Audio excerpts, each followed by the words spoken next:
bi sax lu ci ëpp daanaka peuple boobu ak Lions yi fa nga xam ne fa la ñu amee ndam dafa am koo xam ne wàcc na fa niki tey Toby Niang moom ak Aliou Ba mi nekk ci wàllu xarala gi daana ñuy baaxee image yu arrivé le premier ministre du Sénégal foofee ca Rabat mu di Maroc ndax visite bi nga xam ne la ñu amal ci 15e commission boobu nga xamante ni moom lañ fas yéene sumb niki tey ji premier ministre Ousmane Sonko jot faa yegg tey ci suba gi image yi mooy li ngeen jàkkaarloo noonu doyen sanu laataa ñuy xóotal ci li tax ay jóg le premier ministre d'abord la koy réservé à Ousmane Sonko. waaw xam nga rek c'est deux frères c'est deux pays frères. comme ni nga koy waxee deux pays amis ku xam les liens historiques yi liés le Sénégal et le Maroc. waaw ñu xam ne c'est des liens très solides. wax dëgg yàlla amul démagogie. waaw suñu diggante ak Maroc il y a beaucoup de Sénégalais qui sont au Maroc et il y a beaucoup de Marocains qui sont au Sénégal. boo demee rek la rue Mohamed V. waaw ñëpp yàgg nañ ko xam donc entre ces deux pays là vraiment. boo xoolee sax le club d'amitié waaw parlementaire bi nga xam ne moo nekk assemblée à travers des deux peuples. oui mais nag daf ci am loo xam la commission mixte. aussi a tardé à se réunir. C'est depuis 2013 nga ñëw xam nga des fois on met des institutions. waaw ba pare des fois activer ko mooy même je dis ça au président de la commission des clubs d'amitié. oui il faut que yoo xam ne dañ koy dox mais doo xaar ba problème am rek. nga ñëw anticiper heureusement que le gouvernement a eu le réflexe. tu as vu jéem ko relancer. mu tombeek nag jafe-jafe yi am. entre les deux peuples. donc loolu moo tax mais heureusement sur le plan diplomatique ñu ngi koy gérer. oui mais très sensible nag. d'accord moo tax président premier ministre li mu fa dem. am na solo. waaw mais rencontre bi muy am suba aussi. Babacar lu am solo la. bu suba bi waaw parce que Babacar. dafa amal beneen comportement bu suñu compatriotes yi war a toogewaat biir Maroc toogaay bu njëkk ba ak toogaay bii léegi dootul nekk benn. lu tax parce que xam nga bu ñu waxee rek actuellement c'est un peuple qui est un peu frustré. waaw Maroc. défaite bi. par rapport ak Coupe d'Afrique dafa metti trop ci ñoom. te fi mu nekk ils l'ont pas encore digéré. waaw yaa ngi dégg rek démb ñu naan dañuy le club des avocats. de la fédération ñu ngi bëgg a porter plainte. suñu président fédération te xam nga loolu yëpp. waay dafay bu ñu ko gérer wul sur le plan diplomatique day jafe beneen bi nag suñu concitoyens yi nekk Maroc. waay premier ministre li muy nar a waxtaan ak ñoom ñu éviter yenn débat yi wala yenn waxtaan yi ci foofu. parce que donc demee war nañ tase ak ñoom. waaw war a tase ak ñoom pour xool naka lañuy seen toogaay naka lañu koy defarewaat. mais est-ce que nuyuwul ci dalal bi.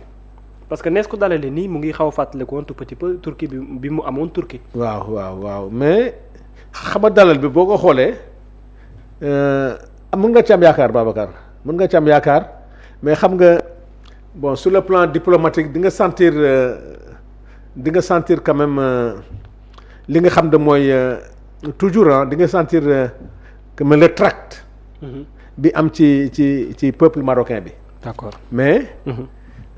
wax dëgg yàlla situation bu jafe-jafe la. d'accord lan moo gën a nekk urgence pour yow par rapport à cette visite là lu ñu war a régler au-delà de cette 15e session de haute commission mixte entre le Sénégal ak le Maroc.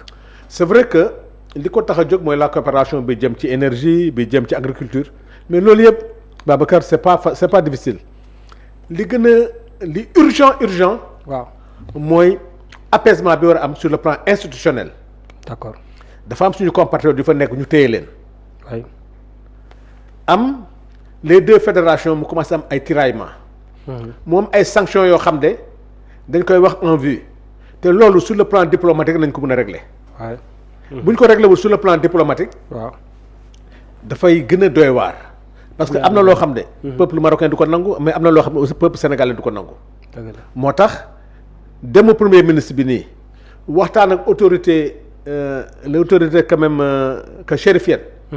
ba ñoom ñu apaiser parce que ñoom ñoo war a poser ay actes. dëgg la parce que le peuple sénégalais le gouvernement sénégalais wax dëgg yàlla on a posé les actes on a les actes yi jëm ci apaisement.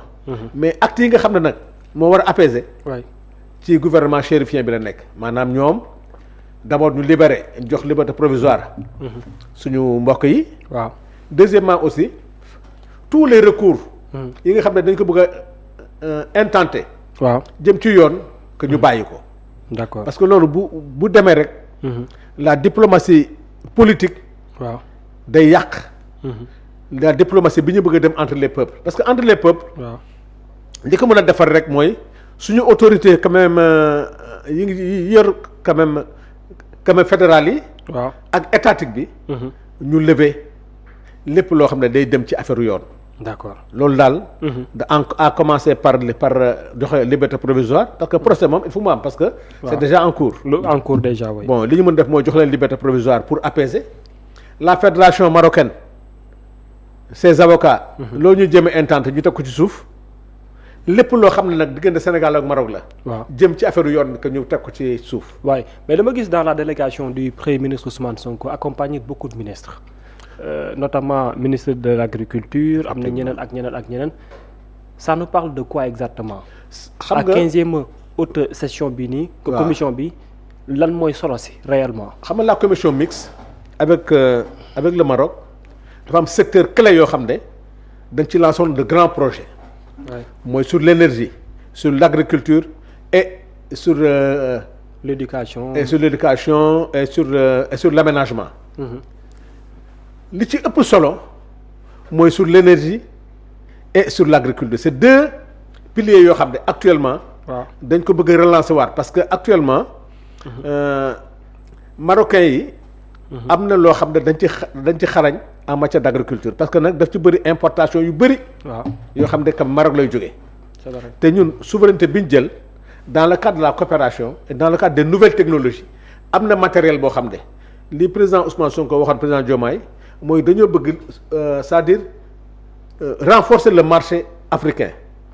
parce que quand il parlait de que l'Afrique doit être l'atelier du monde dafa bëgg lépp luy ressource. lépp luy technologie. bu mënee yem ci biir Afrique. ñu yemale ko ci biir Afrique. dëgg la ci loolu nag am na partie boo xam ne que marocains yi. ay partenaires na ci on préfère def ko ak la partie marocaine. muy l'agriculture quand même muy l'énergie. muy la santé. donc c'est des secteurs yoo xam ne. foofu dañ fa bëgg a def une coopération avec le Maroc. donc loolu aussi bon c'est vrai que mu ngi doon am mais lu ci bëri c'était plus que dans l'informel. D'accord. Il y a beaucoup d'investisseurs marocains yu ñëw yu dem mais en tant que organisation étatique.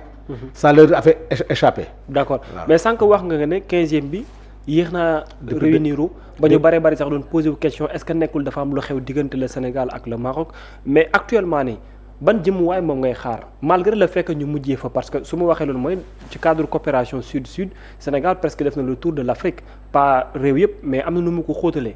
ak ni mu demee Maroc nii ak doye ga nga xam ne jot na fa am lan lees mën a xaar en terme de partenariat loo xamante ni Sénégal dinañ xam ne lii wax dëgg yàlla mujjee nañ fa mais tamit am na impact goo xamante ni bu am solo moom la nekk ci relation bi. waaw Babacar c'est vrai que depuis 2013 xam nga nag des fois on a privilégié que l'informel. waaw parce que une coopération boo xam ne dafa war a am entre les deux pays. waaw chaque année. La commission mixte à travers même l'Assemblée nationale moo tax li El Malick de relancer nii. lépp ñu waroon na am au comité de suivi mais problème bi mooy dafa je ne veux pas trop m'y avancer mais dañoo ubbi woon benn genre mafia boo xam ne n'importe quelle personne mënoon dem dans le cadre de la coopération di def ay transactions économiques te du jaar ci état. D'accord te y a beaucoup d'investisseurs. sénégalais et marocains yu nekk. en relation sans le contrôle quand même de l'État. D'accord tey boo doon laaj Sénégalais yu bëri wala tey le gouvernement actuel président Macky Sall. ci yan conditions. ne séjourner au Maroc. kër googu mu tabax nañ ko tax ba si compte quand même Adowa ci yan conditions lañ ko fi quand même tabaxee. waaw loolu yëpp en vérité. ça a échappé à l'État. tey ñi fi toog tey dans le cadre de la passation de service. passation du pouvoir c'est des documents yoo xam ne dafa waroon a leer mais c'est des choses koo xam ne dañ ko def entre individus. entre établissements. mais dans le cadre de la coopération état. foofu na am ay failles yooyu nag. def bon am na beneen boo xam ne dans le cadre de la coopération judiciaire. D'accord boo xam ne aussi on a besoin bon. mooy l'aspect diplomatique. l'aspect diplomatique emprunté par le Premier ministre. parce que moom dugg si na ci. ak le séjour de l'ancien président de la République. xam nga loolu yëpp Babacar moo tax dañuy wax rek diplomatie mais ñëpp xam nañ ne li jëm ci coopération judiciaire ak fi ñu jëm on aura besoin du Maroc parce que nag daf ci am lu bëri loo xam ne ci la réduction des comptes am na ci ñoo xam ne tey ñu ngi séjourner au Maroc am na ñoo xam ne tey. waay bon xëy na seen avoir ñu ngi ko def dans les banques marocaines. waaw donc loolu du lu ñuy wax sur la place publique mais ñëpp xam nañ ne dans le cadre de la réduction des comptes ak li nga xam ne moo jëm ci ñu war ko préparer pour le futur président de la République. L'ancien président de la République ci haute trahison te mu séjourné au Maroc loolu yëpp lu ñu war a waxtaanee la. Il y a la diplomatie, il y a un intérêt pour les deux États, mais également aussi il y a un signal. Est-ce que je peux dire ça? waaw le signal en vérité c'est le signal qui est lancé boo xoolee c'est que malheureusement li mu tombeel Coupe d'Afrique bi ak tension yi mais loolu bu amul woon tamit la délégation s'était préparée pour aller au Maroc pour lii nga xam ne yëpp moo jëm ci l'ancien président ak. Est-ce qu'il a des soucis à se faire le président Macky Sall? Oui, il a des soucis. Ce qui est en train de se dessiner. waaye xam na ko. lu tax loolu. waaw xam na ne ci moom la jëm tout ce qui s'est passé dans ce pays maintenant les choses sont claires dégg nga Yacine Fall madame la ministre bi mu lay wax communication yu jëm ak ay nit yu nekk Maroc.